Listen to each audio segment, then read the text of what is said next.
Arcade sticks remain an object of fascination, whether it is about playing those arcade classics or pulling off any of your favorite combos in a popular fighting game. Arcade sticks are the way to go. But a big problem with a lot of these is the high cost they come for, not to mention the additional shipping charges. The Adobe Arcade Stick I reviewed some time back is a good example of this. But recently JYS sent me over this arcade stick, which is somewhere in the mid-range to budget segment, and I've been using it a fair bit. If you're someone on a tight budget or simply want to have a first try at an arcade stick and have that feeling, you might want to stick around as we're going over all the details during the course of this review. If you're new to the channel, be sure to subscribe. There are some really interesting Nintendo Switch accessories coming up soon, and I've got a couple of really cool Nintendo Switch game giveaways. So with that out of the way, let's have a look at the JYS Arcade Stick for the Nintendo Switch. When you put down money enough to buy yourself an arcade stick, you will want to have some decent packaging too. And although I don't quite understand the Mac reference at the backside here, and Arcade Fight Stick joystick is a little bit overdone, the packaging does look neat. It comes with a nice handle on the top, and on the backside we find some technical information and the mentioning of course, the tablet mode and TV mode. And interesting is that it comes with a split cable. More on that when we are inside the box. So let's remove that slipcase, comes right off, and here we have the small label, and there we are. Inside we find the arcade stick with, well, nice, decent enough packaging, of course, for shock absorption during transportation, and possibly the smallest instruction manual I have ever seen for such a product. I guess that should suffice. Let's take this one out and let's see what it has to offer. Take this one off, take that one off, and the protection around the joystick. And there we are. Let's have a look. It is extremely lightweight, considerably less so than the Adobe Arcade Stick, which in large part has to do with the fact that this is a completely plastic build. The Adobe Stick right here is of course a metal base with plastic finishing, so that does come with a lot more weight in itself already. There are two handles, one on either side, rather shallow but good enough to move it around the house, and the faceplate of the stick feels a little bit out of place. It's more a design you would expect with something like Wii Fit, for example, instead of an actual fight stick. But I guess it will do, and at the bottom here we have a space for what I assume would be branding in case you want to customize that as to the individual retailer. In reviewing the JYS Arcade Stick, I'll be comparing it to the Adobe Arcade Stick I reviewed some time back and see how these features hold up to that one. And starting off with the joystick, it's very interesting that this joystick is significantly shorter than the Adobe one. In this case, I can actually hold the entire ball in the palm of my hand while resting my hand.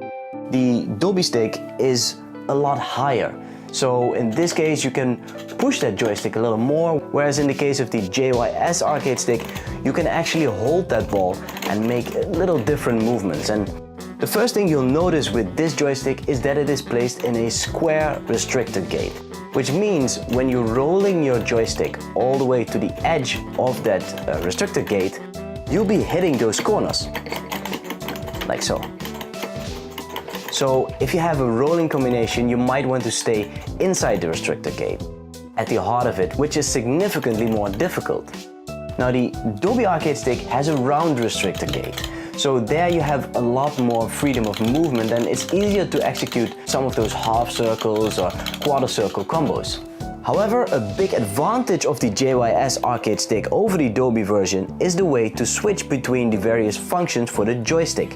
In fact, for the Adobe Stick, even though it is aptly detailed in the manual, I was unable to change the joystick, which is mapped originally to the left joystick into a D-pad or into the right or original C-stick.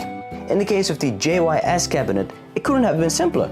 Simply move the slider in the top right hand corner here to the left to activate the D-pad mode, keep it in the middle for the default left joystick, or slide it all the way over to the right to enable the right joystick mode.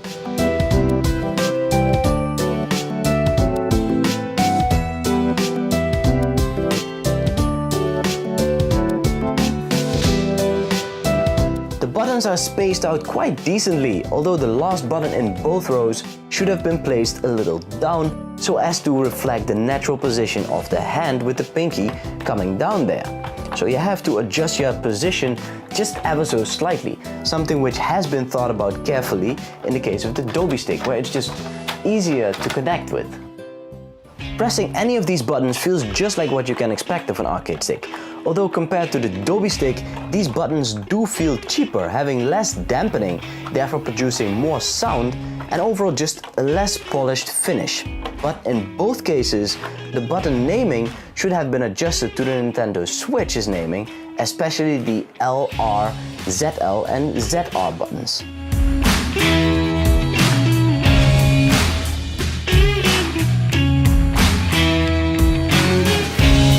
In terms of functional buttons, other than the main face buttons, all required buttons are present. In the case of the Dobby stick, for example, I was unable to successfully use the minus and capture buttons.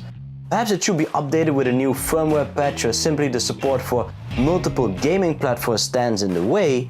Whatever the reason may be, the JYS stick has none of these issues, and all 4 of these basic buttons, 5 if you include the turbo function, work rather well. And these buttons don't feel cheaped out at all. These are plastic buttons, not those rubber small knobs that you see with some third-party controllers out there. One important thing to note is the form factor, something easily overlooked. The JYS Arcade Stick is a flat build, meaning both the bottom and top surfaces are level. In contrast to the Dobby stick, which has a slanted top, making it easier to place your hand comfortably whilst being seated. The flat top design is more comfortable to use when you've got your hands at a higher level with a lower angle towards your wrist, for example while standing. This arcade stick comes with a hardwired USB cable with a split end to USB 2 and a USB Type-C port, so you never have to worry about carrying a converter plug to get it connected in dock mode. And the beauty of this programming is that the connection can't be made any easier. Simply plug it in and start using it right away. In the case of the Dobby arcade stick, you had to hold down 2 buttons in order for it to sync up, but here you simply plug it in and it's ready to go. The only caveat with this stick is that there is no cable management system, so you always have this cable hanging around.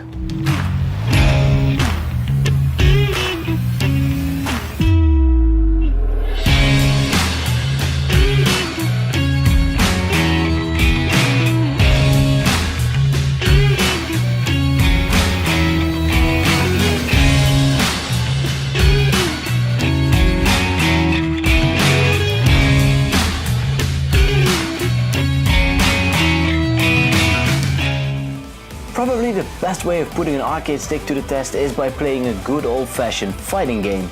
And we're going to be playing some BlazBlue Central Fiction, which I've reviewed recently. If you've missed out on that video, be sure to check it out. It's a fantastic game. Yeah, I'm not too fond of the square game myself. I find it easier to pull off any of these rolling moves with a circular or octagonal gait. But I'll dive in more on those specifics in the upcoming arcade stick review, as in this case we cannot replace that restrictor gate as confirmed by JYS.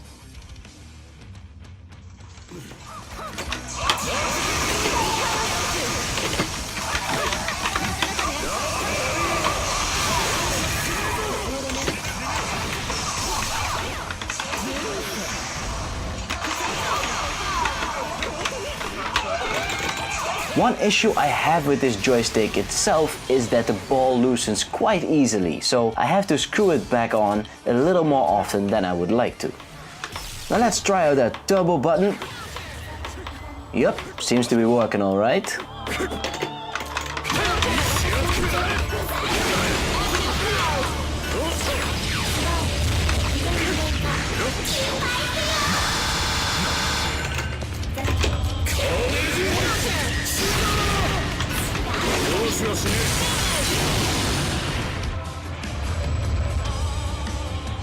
The JYS Arcade Stick for the Nintendo Switch is a very interesting product indeed. One of the most interesting things, of course, being its price point, sitting at 40% the cost of the Dolby Arcade Stick. But it does so with a few caveats. One of course being the non-removable square restrictor gate, buttons and joystick. And there's a lack of a cable management system. But in turn it's very easy to connect to your Nintendo Switch, whether in docked or handheld mode, and switching between your left and right joystick and D-pad mode is very easy and straightforward. And especially that D-pad mode in combination with that square restrictor gate makes it very comfortable to play those old arcade games. As mentioned before, if you're someone on a tight budget or simply wanting to have a try at an arcade stick for the first time, I don't think you can go any better than this. It's a really good stick for that worth. But if you have a little deeper pockets or you're planning your way up to Evo, you might want to hold off and save up for some other arcade stick, as this will hold you back for a lack of options. Now on a side note, I am currently working on a design for a new premium arcade stick together with a big manufacturer here in St. Gen. I've recently finished up the artwork for the faceplate and it should be hitting the market in about a month or so. So be sure to follow me on Twitter, as I'll be posting updates on that end right up until the review right here on the channel. And ladies and gentlemen, that's gonna do it for today. If you enjoyed this review, be sure to hit the like button and leave a comment in the section down below, and I will see you next time. ありがとう、兄様。